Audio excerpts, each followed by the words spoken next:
usanga kuba kunibona ku lwaleero ndibeisusa emiro gye mukozi omwaka guno gwonna gunatera okuwaako webale eno webale erala. Ndi kusinziira mu ofisi ya Busoga Consortium nga gyendi patron wa Busoga kwebaza emirimu gye tukoze nimwe nga tulitambulira alala.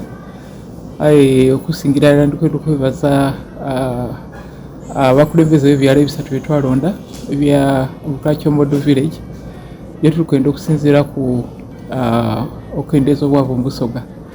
Bwe tunabanga ebyalo ebisatu bitambwire bulungi bidagataku ebindi enteeka twakolagana n'abannaffe aba China mu province ya Liunying.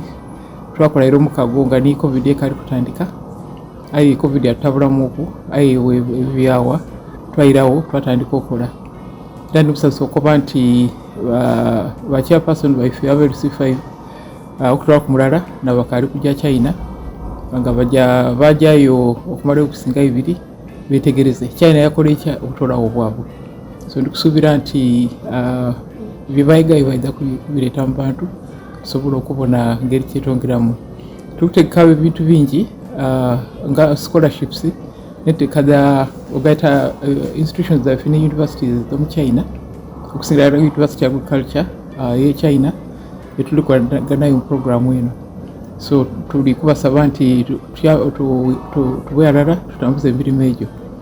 Twafuna n'akatale ak'okutunda soya, mwogo, omukoze n'ebintu ebindi n'ebijanjaali tuli kwesetinga era bwe kisalawo kinatukoddawo okubira kiki tunalimirira kubanga katale kaliyo mu kwandi gyaife.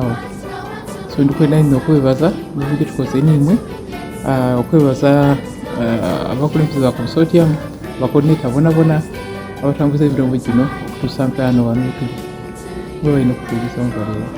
Christmas ennungi n'omwaka oguyita obulungi.